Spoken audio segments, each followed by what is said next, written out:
Hello everyone, final revision में आपका स्वागत है और मैं हूं यश। आज के हमारे सोशल जस्टिस एंड वेलफेयर के लेक्चर में हम श्रमिकों के बारे में बात करेंगे और जानेंगे कि भारत में श्रमिकों की बेहतरी और संरक्षण के लिए कौन कौन से तंत्र, कानून, संस्थाएं और संवैधानिक निकाय मौजूद हैं। चलिए तो टाइम ना वेस्ट करते हुए लेक्चर स्टार्ट करते हैं। तो यह जो आज का टॉपिक है, इसके बैकग्राउंड की यदि बात करें तो 18वीं और 19वीं शताब्दी में यूरोप में औद्योगिक क्रांति के आगमन के साथ साथ विश्व अर्थव्यवस्था में कारखाने श्रमिकों के नए वर्ग का उदय हुआ था। औद्योगिक क्रांति की उत्पादन प्रक्रिया में पूंजी और श्रम ही उत्पादन के मुख्य कारक थे। परिणाम स्वरूप निजी अर्थव्यवस्था में उत्पादनकर्ताओं और कामगारों का उदय हुआ। जहां तक समाज के कल्याण का प्रश्न था तो कामगारों के लिए श्रम के मानकों का पालन करना आवश्यक था और श्रम मानकों के अनुसार ही उन्हें कल्याण सुविधाएं उपलब्ध कराई जाती थीं। अतः 1919 में वर्साई की संधि के अधीन अंतर्राष्ट्रीय श्रम संगठन या इंटरनेशनल लेबर ऑर्गेनाइजेशन की स्थापना की गई और ILO के अनुसार श्रम कानून और श्रम अधिकारों के प्रति आदर करना, सामाजिक सुरक्षा उपलब्ध कराना, समान कार्य के लिए समान वेतन और दुर्व्यवहार तथा शोषण के विरुद्ध सुरक्षा प्रदान करना ही श्रमिकों की बेहतरी के लिए उनके कार्य के आयाम है। अब यह जो अंतर्राष्ट्रीय श्रम मानक बनाए गए हैं वे विभिन्न क्षेत्रों में श्रमिकों की सुरक्षा करते हैं। इन मानकों के अंतर्गत सहयोग की स्वतंत्रता, समान कार्य के लिए समान वेतन, सुरक्षित कार्य दशाएं, बलात् श्रम और लिंग भेद की समाप्ति, रोजगार संरक्षण, सामाजिक सुरक्षा का प्रावधान, प्रवासी कामगारों का संरक्षण और महिला कामगारों के यौन शोषण का उन्मूलन आदि प्रावधान आते हैं।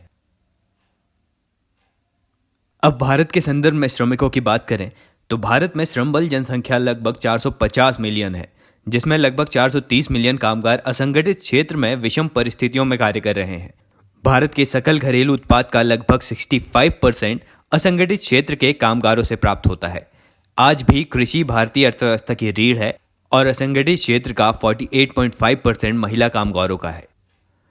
अब बात करें कि असंगठित क्षेत्र में श्रमिकों को किस तरह की समस्याएं देखनी पड़ती हैं तो खराब कार्य दशाएं, न्यूनतम आय, अकुशल श्रम, तकनीकी का न्यूनतम प्रयोग, बाजार का कम ज्ञान, शिक्षा एवं प्रशिक्षण तक कम पहुंच, सामाजिक सुरक्षा मानकों का अभाव तथा रोजगार सुनिश्चितता और सुरक्षा तंत्र की कमी होना ये असंगठित क्षेत्र के श्रमिकों की मुख्य समस्याएं हैं। चलिए अब जानते हैं कि भारत में कितने प्रकार के श्रमिक पाए जाते हैं। तो सबसे पहले आते हैं कृषि श्रमिक, जिन्हें भारत में 4 श्रेणियों में बांटा गया है। पहले हैं भूमिहीन श्रमिक जो भूस्वामियों से जुड़े होते हैं। दूसरे हैं भूमिहीन श्रमिक जो व्यक्तिगत रूप से स्वतंत्र हैं लेकिन बड़े भूस्वामियों के लिए काम करते हैं। तीसरे हैं छोटे कृषक जिनके पास भूमि का छोटा टुकड़ा होता है और जो दूसरे भूस्वामियों के लिए कार्य करते हैं। और फोर्थ आते हैं बहुत छोटे कृषक जिनके पास अत्यंत छोटा या सीमांत खेत होने के कारण मुख्य आजीविका दिहाड़ी मजदूरी ही होती है। अब ये कृषि श्रमिक सामान्यतः अशिक्षित और अनभिज्ञ होते हैं। ये गांव में रहते हैं अतः संघ नहीं बना सकते। अधिकांश कृषि श्रमिक निम्न जाति और वंचित वर्ग से हैं, इस कारण इनकी दशा और भी दयनीय है। अब आगे आते हैं अनुबंध श्रमिक। इससे तात्पर्य उन कामगारों से है जो किसी मध्यस्थ द्वारा काम पर लगाए जाते हैं। ये प्रयोक्ता उद्यम, अनुबंधकर्ता और कामगारों के बीच त्रिपक्षीय संबंध पर आधारित होते हैं। ये अपने अनुकूल लेन देन की बात करने में अक्षम होते हैं और अधिकतर खतरनाक कार्यों में अपनी सुरक्षा और स्वास्थ्य को खतरे में डालकर काम करते हैं। अब अगले आते हैं प्रवासी श्रमिक। अब इनमें क्या होता है कि सरकार की विभिन्न उदारवादी नीतियों के कारण जो आय में असमानता, कृषकों में दबाव, अपर्याप्त रोजगार, अनौपचारिक अर्थव्यवस्था में तीव्र वृद्धि आदि जैसी कंडीशंस उत्पन्न होती हैं, तो इन सब कारकों के कारण श्रमिक ग्रामीण से शहरी क्षेत्रों में, शहरी से शहरी क्षेत्रों में और पिछड़े क्षेत्रों से सक्षम क्षेत्रों की ओर प्रवास करते हैं और ये वहाँ के प्रवासी क्षेत्रों के संसाधनों पर अधिक दबाव डालते हैं। प्रवासी श्रमिकों के पास आर्थिक स्थायित्व और सामाजिक सुरक्षा का अभाव होता है। चूँकि ये प्रवासी होते हैं इसीलिए इनके पास सार्वजनिक वितरण प्रणाली के कार्ड नहीं होते और इसीलिए इन्हें खाद्य अनाज और मिट्टी का तेल ऊंचे बाजार मूल्य पर खरीदना होता है। अधिकांश प्रवासी श्रमिक घरेलू कामगारों, निर्माण या भवन निर्माण श्रमिकों और ईंट के भट्टों के मजदूरों के रूप में कार्य करते हैं। अब अगले आते हैं बंधुआ श्रमिक। इन्हें ऋण बंधक भी कहा जाता है। बंधुआ श्रम एक विशिष्ट प्रकार का बलात् श्रम होता है जिसमें दास्ता की अनिवार्यता का आधार ऋण होता है। बंधुआ श्रम ग्रामीण क्षेत्रों में अधिक प्रचलित है, जहां कृषि उद्योग मुख्य रूप से अनुबंधित श्रमिकों पर निर्भर है। अब भारत में बंधुआ श्रमिक पूरी तरह आर्थिक कारकों का परिणाम नहीं है, बल्कि इन्हें पारंपरिक रूप से या अनेक क्षेत्रों जैसे कृषि, रेशम खनन, माचिस उत्पादन, पटाखा निर्माण और ईंट भट्टी जैसे उद्योग में जबरन बंधुआ श्रम में ढकेला जाता है। यद्यपि सैद्धांतिक रूप से भारतीय संविधान का आर्टिकल 23 बेगार और बलात् श्रम पर प्रतिबंध लगाता है। अब श्रमिकों का अगला प्रकार है बाल श्रमिक। बाल श्रम बाल अधिकारों के हनन की अभिव्यक्ति है और भारत में यह एक गंभीर और जटिल समस्या है।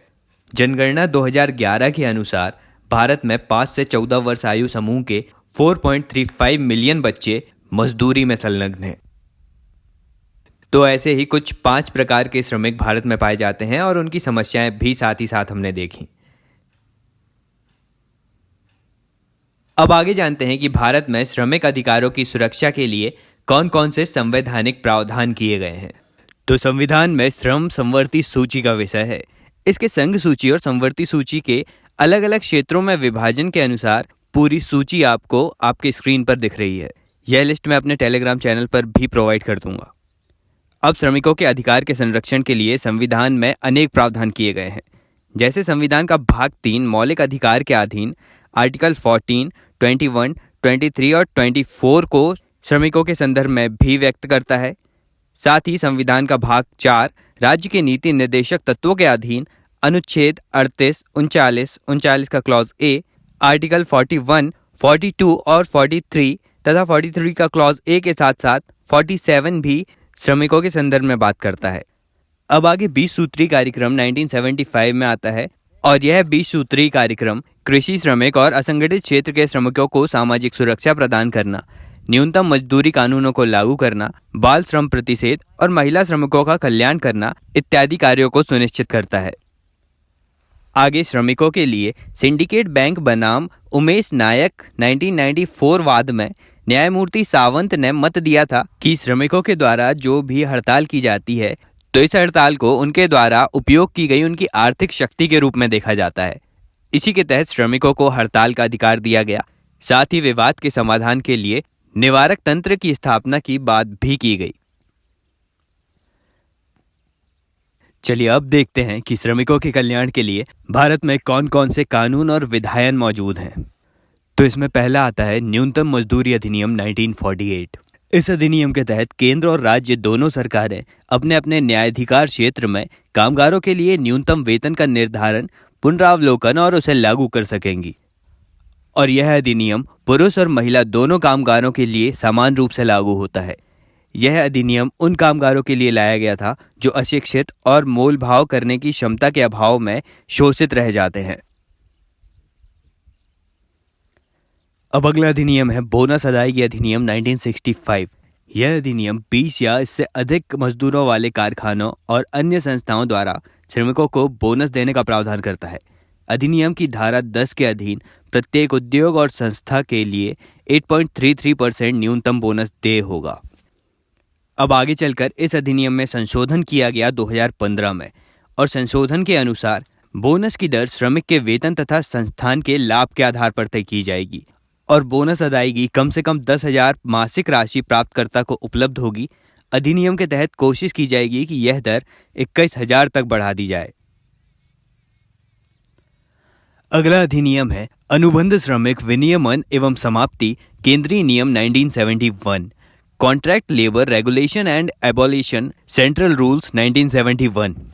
इस अधिनियम के अधीन केंद्रीय एवं राज्य परामर्शदाता अनुबंध श्रमिक बोर्ड के गठन का प्रावधान है ताकि इस कानून के प्रशासन के संबंध में संबंधित सरकारों को सुझाव दिया जा सके। अधिनियम में अनुबंध श्रमिकों को ठेकेदार के द्वारा मजदूरी और कुछ सुविधाएं प्रदान करने का विशेष प्रावधान किया गया है। अब इसमें केंद्र और राज्य सरकार को यह शक्ति भी प्राप्त है कि वह किसी भी संस्थान में अनुबंध श्रमिकों को रोजगार देने से उस संस्थान को प्रतिबंधित कर सकती है। अब बात करते हैं असंगठित कामगार सामाजिक सुरक्षा अधिनियम 2008 या unorganised worker social security act 2008 के बारे में। अब असंगठित क्षेत्रों में ऐसे वर्कर्स आते हैं जो स्वरोजगार में शामिल होते हैं या फिर जिस उद्यम में कामगारों की संख्या 10 से कम होती है। ये वर्कर सामान्यतः किसी वस्तु के उत्पादन और बिक्री में लगे होते हैं। इस अधिनियम के तहत सरकार ने बीड़ी, गैर कोयला खानों और खानों में काम करने वाले मजदूरों के कल्याण सुनिश्चित करने के लिए उनके बच्चों की शिक्षा, मनोरंजन, स्वास्थ्य एवं चिकित्सा के साथ साथ मकान निर्माण जैसे कार्यों के लिए एक कल्याण कोष की स्थापना की है। आगे केंद्र स्तर पर राष्ट्रीय सामाजिक सुरक्षा बोर्ड तथा राज्य स्तर पर राज्य सामाजिक सुरक्षा बोर्ड के गठन का भी प्रावधान है, जिनका कार्य असंगठित क्षेत्र के कामगारों के लिए सामाजिक सुरक्षा योजना निर्माण के लिए सुझाव देना होता है। आगे आता है औद्योगिक विवाद अधिनियम, इंडस्ट्रियल डिस्प्यूट एक्ट 1947। यह अधिनियम औद्योगिक विवादों की जांच और निस्तारण के लिए तंत्र एवं क्रियाविधि प्रदान करता है। इसमें संशोधन करके औद्योगिक विवाद संशोधन अधिनियम 2010 पारित किया गया था। अब इसी प्रकार कुछ अन्य अधिनियम हैं। कर्मचारी मुआवजा अधिनियम 1923। इस अधिनियम का नामांकन वर्कमैन मुआवजा संशोधन विधेयक 2009 के तौर पर किया गया था। अगला अधिनियम आता है कर्मचारी राज्य बीमा अधिनियम 1948।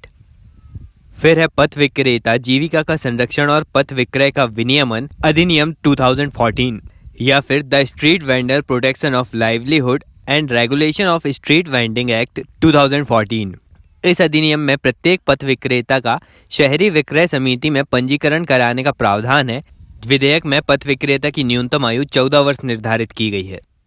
पथ विक्रेता में वे सभी व्यक्ति शामिल होते हैं जो वस्तु, सामान, सामग्री आदि बेचते हैं या आम जनता को सड़क, गली, फुटपाथ, सड़क किनारे तथा सार्वजनिक पार्कों आदि में सेवाएं देते हैं। अगला अधिनियम आता है कर्मचारी राज्य बीमा संशोधन अधिनियम 2010। तो कुछ इस प्रकार के अधिनियम हैं कर्मचारियों या श्रमिकों के लिए। अब बात करते हैं कि भारत में श्रमिकों के कल्याण के लिए कौन कौन सी योजनाएं चलाई जा रही हैं। तो पहली योजना है राष्ट्रीय स्वास्थ्य बीमा योजना। इस योजना की शुरुआत गरीबी रेखा से नीचे आने वाले असंगठित क्षेत्रों के श्रमिकों के लिए 2008-9 में की गई थी। योजना में केंद्र और राज्यों का योगदान 75:25 है और प्रशासनिक खर्च राज्य उठाता है। पूर्वोत्तर राज्यों में योजना के लिए 19:10 का योगदान है केंद्र और राज्यों का। अब इसमें लक्षित व्यक्ति को 30% मूल्य पर एक स्मार्ट कार्ड उपलब्ध कराया जाता है, जिससे उन्हें 30,000 रुपये तक की कैशलेस चिकित्सा सुविधा उपलब्ध कराई जा सकती है। अगली योजना है राजीव गांधी श्रमिक कल्याण योजना। यह योजना 1 अप्रैल 2005 से शुरू की गई। योजना का उद्देश्य कर्मचारी राज्य बीमा निगम के अंतर्गत 80 लाख कर्मचारियों और उनके परिवार को सामाजिक सुरक्षा प्रदान करना है।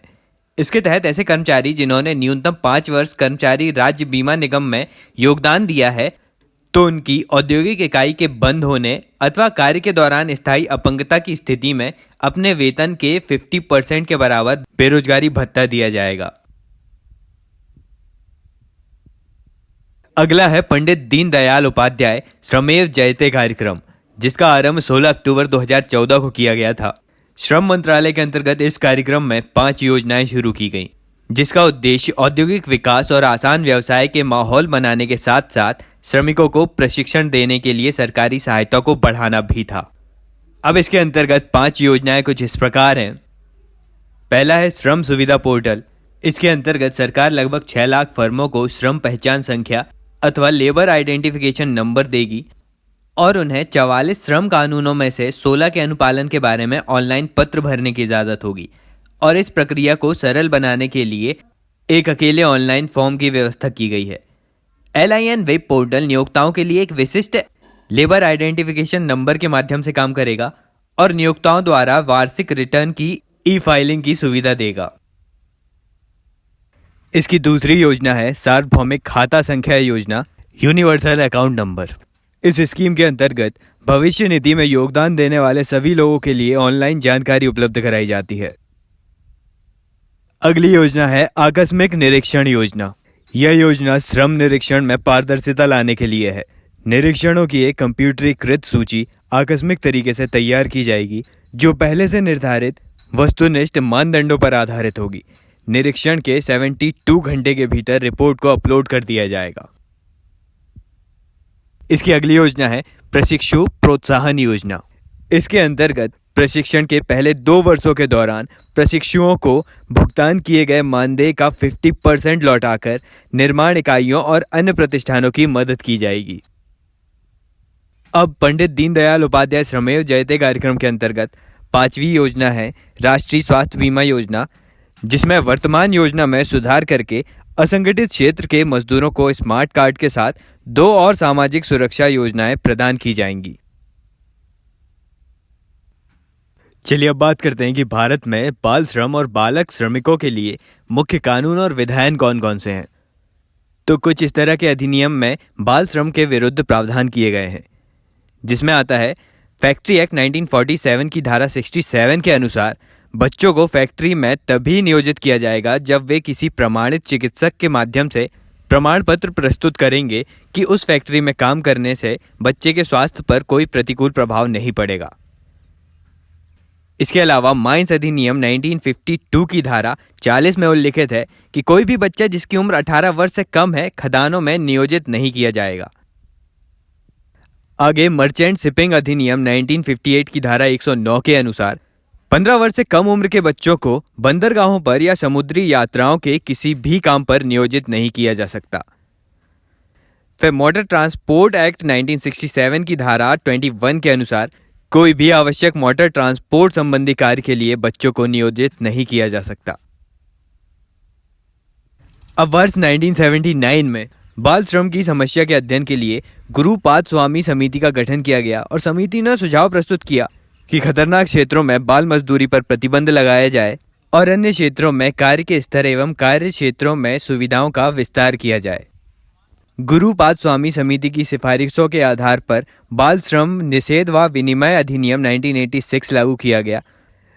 फिर आगे 1987 में बाल श्रम पर राष्ट्रीय नीति बनाई गई और फिर 1990 में राष्ट्रीय श्रमिक संस्थान जैसी इकाइयों को मूर्त रूप दिया गया। फिर अंतर्राष्ट्रीय स्तर पर बाल श्रम को लेकर पहल 1924 में हुई, जब जेनेवा घोषणा पत्र में बच्चों के अधिकारों को मान्यता देते हुए 5 सूत्रीय कार्यक्रम की घोषणा की गई और भारत ने अभी तक संयुक्त राष्ट्र बाल अधिकार समझौते की धारा 32 पर सहमति नहीं दी है। अब इन सारे लॉ एंड लेजिस्लेशंस के बाद बात करते हैं बाल श्रम प्रतिषेध और विनियमन संशोधन अधिनियम 2016 या child labour prohibition and regulation amendment act 2016 के बारे में। इसके द्वारा 1986 के अधिनियम में संशोधन किया गया। अब 2016 का यह कानून अपने मूल कानून से इस प्रकार से अलग है कि मूलभूत कानून में बच्चों को उनके परिवार के उद्यमों में कार्य करने की अनुमति थी, लेकिन इसकी संभावनाओं को अब बहुत हद तक 2016 के कानून में कम कर दिया गया है। 2016 के कानून में बच्चों की शिक्षा और स्कूल जाने के अधिकार को सुनिश्चित करने की मांग की गई है। अब 1986 के अधिनियम के अंतर्गत विभिन्न प्रावधानों का उल्लंघन करने में 10,000 से 20,000 रुपये तक का जुर्माना और 3 माह से 1 साल तक की सजा हो सकती थी, लेकिन 2016 में आए इस संशोधित कानून में 20,000 से 50,000 रुपये तक का जुर्माना और 2 साल की सजा का प्रावधान है।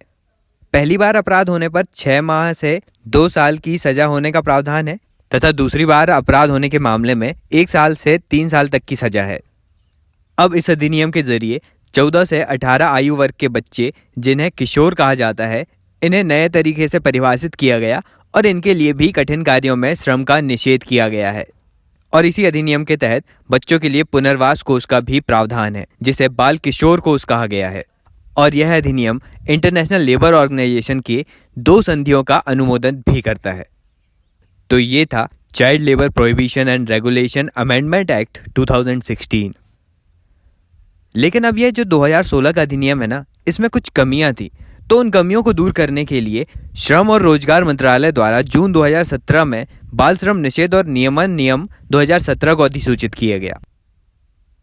और अब नए बदलावों के अनुसार बच्चे अब स्कूल के बाद केवल 3 घंटे ही पारिवारिक उद्यमों में मदद कर सकेंगे और वे शाम 7 से सुबह 8 बजे के बीच पारिवारिक उद्यमों में मदद नहीं करेंगे। और बच्चों को एक कलाकार के रूप में या आर्टिस्ट के रूप में 5 घंटे तथा बिना आराम किए सिर्फ 3 घंटे तक काम करने की अनुमति दी गई है। और किसी भी ऑडियो विजुअल मीडिया निर्माता या किसी वाणिज्यिक व्यवसाय जिसमें बच्चे या किशोरों की भागीदारी हो, उन्हें ऐसा करने के लिए हर 6 महीने में डिस्ट्रिक्ट मजिस्ट्रेट से अनुमति प्राप्त करनी होगी। और किसी भी बच्चे या किशोर को उसकी इच्छा या सहमति के किसी भी ऑडियो विजुअल या स्पोर्ट्स जैसी गतिविधियों में भाग लेने के लिए नहीं कहा जाएगा। तो ये सारे बदलाव हुए 2017 के संशोधन के बाद। अब आगे बात करते हैं बंधुआ श्रमिकों के लिए उपलब्ध विभिन्न कानूनों और विधियों के बारे में। सुप्रीम कोर्ट ने नीरजा चौधरी बनाम मध्य प्रदेश राज्यवाद में कहा था कि बंधुआ श्रमिकों की पहचान की जानी चाहिए और उन्हें मुक्त करके उनका पुनर्वास करना चाहिए। राज्य सरकार द्वारा बंधुआ श्रम व्यवस्था अधिनियम 1976 के प्रावधानों को लागू कराने के स्तर पर कोई असफलता संविधान के आर्टिकल 21 और 23 का उल्लंघन मानी जाएगी। यदि किसी व्यक्ति को बिना वेतन या न्यूनतम वेतन पर काम करने के लिए बाध्य किया जाता है तो ऐसा माना जाएगा कि यह बंधुआ श्रम है, जब तक कि राज्य सरकार या नियोक्ता इसे गलत सिद्ध न कर दे। अब इसमें आता है the bonded labour system abolition act 1976, बंधुआ श्रम व्यवस्था उन्मूलन अधिनियम 1976। अब इस कानून के प्रावधानों को लागू करने के लिए जिला और उपखंड स्तर पर निगरानी समिति के गठन का प्रावधान है। इसके तहत जो भी व्यक्ति किसी को बंधुआ श्रम करने के लिए बाध्य करेगा उस पर 2000 रुपये का जुर्माना और 3 वर्ष तक की कैद का प्रावधान है। 1976 के इस अधिनियम के अनुसार बंधुआ श्रमिकों की पहचान कराने के साथ साथ उनको पुनर्वासित करने संबंधी दायित्व राज्य सरकार का होगा और उच्चतम न्यायालय ने निर्देश दिया है कि राष्ट्रीय मानवाधिकार आयोग बंधुआ श्रम के मामले में हस्तक्षेप करेगा। अब आगे बंधुआ श्रमिकों के लिए ही बंधुआ मजदूर पुनर्वास योजना है जो 2016 में लाई गई थी। इस योजना का मुख्य उद्देश्य यह सुनिश्चित करना है कि ट्रांसजेंडर, महिला तथा विकलांग व्यक्तियों का भीख मांगने के संगठित समूहों के द्वारा जबरन वेश्यावृत्ति और बाल श्रम जैसे बंधुआ मजदूरों के नए स्वरूप में शोषण न किया जाए इनका। और इसीलिए विकलांग, मानव तस्करी तथा यौन शोषण से बचाए गए महिलाओं और बच्चों तथा ट्रांसजेंडर्स आदि को 3 लाख रुपए प्रदान किए जाएंगे। महिलाओं तथा नाबालिग बच्चों की विशेष श्रेणी को अब 2 लाख रुपए दिए जाएंगे और सामान्य वयस्क पुरुष बंधुआ मजदूर को 1 लाख रुपए मिलेंगे। चलिए अब आगे जानते हैं कि श्रमिकों के कल्याण की निगरानी करने वाली कौन कौन सी एजेंसीज और इंस्टीट्यूशंस मौजूद हैं। इसमें पहला आता है national skill development corporation NSDC। यह एक निजी और सरकारी क्षेत्र द्वारा शुरू किया गया साझा प्रयास है जिसका मूल उद्देश्य भारतीय श्रमिक वर्ग को कुशल बनाना और पहले से कुशल श्रमिकों की कुशलता को उन्नत करना है। NSDC बिना मुनाफे के कार्य करने वाली एक ऐसी कंपनी है जो वित्त मंत्रालय के अधीन आती है तथा जो कंपनी अधिनियम की धारा 25 के तहत स्थापित की गई है। NSDC का प्रबंधन अनुभवी और पेशेवर लोगों की एक टीम द्वारा किया जाता है। यह कुछ इन तरह के क्षेत्रों में अपनी सेवाएं देती हैं। पहला, वाहन तथा उनसे जुड़े पुर्जों का उद्योग। दूसरा, इलेक्ट्रॉनिक्स, चमड़ा तथा चमड़े से बनी सामग्री उद्योग, बिल्डिंग और ढांचागत निर्माण उद्योग, खाद्य प्रसंस्करण उद्योग, गृह निर्माण और गृह सज्जा की वस्तुओं का उद्योग, सूचना तकनीकी और सॉफ्टवेयर उद्योग, सुनियोजित खुदरा व्यापार, स्वास्थ्य सेवाएं और असंगठित क्षेत्रों में। अब अगला आता है केंद्रीय कामगार शिक्षा board, central board for workers education. इसे 1958 में श्रम और रोजगार मंत्रालय के द्वारा असंगठित, संगठित और ग्रामीण क्षेत्र के कामगारों के लिए राष्ट्रीय, क्षेत्रीय इकाई या ग्रामीण स्तर पर कामगार शिक्षा योजनाएं लागू करने के लिए की गई थी। इसका उद्देश्य श्रम बल में रोजगार पैदा करना और उनको शिक्षित करना है ताकि वे देश के सामाजिक आर्थिक विकास में प्रभावी भागीदारी कर सकें। अब अगला आता है नेशनल सेफ्टी काउंसिल या राष्ट्रीय सुरक्षा परिषद। इसकी स्थापना 1966 में दुर्घटनाओं की रोकथाम के लिए सुरक्षा मानक अपनाने, खतरों को कम करने, मानवीय प्रताड़ना को कम करने, सुरक्षा पर कार्यक्रम, व्याख्यान, कार्यशाला आयोजित करने और कामगारों को जागरूकता बढ़ाने के लिए शैक्षणिक कार्यक्रम आयोजित करने तथा शैक्षणिक जानकारी और आंकड़े एकत्रित करने के उद्देश्य से कामगारों के मध्य सुरक्षा जानकारी बढ़ाने के लिए की गई थी। अब इसके अलावा आगे 20 सितंबर 2004 में एक असंगठित क्षेत्र के उद्यम के लिए राष्ट्रीय आयोग की भी स्थापना हुई। अब बात करते हैं सार्वभौमिक सामाजिक सुरक्षा योजना के बारे में। तो यह हाल ही में गरीब आबादी के लिए सामाजिक सुरक्षा सुनिश्चित करने के उद्देश्य से एक सार्वभौमिक योजना है। इस योजना में असंगठित क्षेत्र के कामगारों को भी कवर किया जाएगा। यह 2 चरणों में लागू की जाएगी। इसमें पहला चरण अनिवार्य होगा, जिसमें पेंशन, मृत्यु तथा विकलांगता के लिए बीमा, जननी सुरक्षा आदि जैसे विषय शामिल होंगे। वहीं दूसरे वैकल्पिक चरण में चिकित्सा, बीमारी और बेरोजगारी जैसे मुद्दों पर भी काम किया जाएगा। आगे इसमें सामाजिक सुरक्षा कवर, रोजगार का उचित स्वरूप, शिकायत निवारण और घरेलू कामगारों के विवादों का समाधान करने के लिए संस्थागत तंत्र स्थापित किया जाएगा। योजना के अंतर्गत श्रमिकों को कानूनी अधिकार दिलाने की भी बात की गई है। इसके दायरे में प्लेसमेंट एजेंसीज को भी लाया जाएगा, जो काम दिलाने के बदले 1 माह का वेतन अपने पास रख लेती थी, लेकिन अब इस शुल्क को घटाकर 15 दिन कर दिया जाएगा। तो यह है सार्वभौमिक सामाजिक सुरक्षा योजना। और इसी पॉइंट पर आज का हमारा यह लेक्चर भी कंप्लीट होता है। आई होप लेक्चर पसंद आया होगा, तो लाइक कर दीजिएगा और ज़्यादा से ज़्यादा शेयर भी कीजिए। और अभी तक चैनल सब्सक्राइब नहीं किया है तो सब्सक्राइब भी कर लीजिए, अभी बहुत कुछ आना बाकी है। तो अभी के लिए चलता हूँ, मिलते हैं अगले वीडियो में एक नए टॉपिक के साथ। Thank you so much for listening.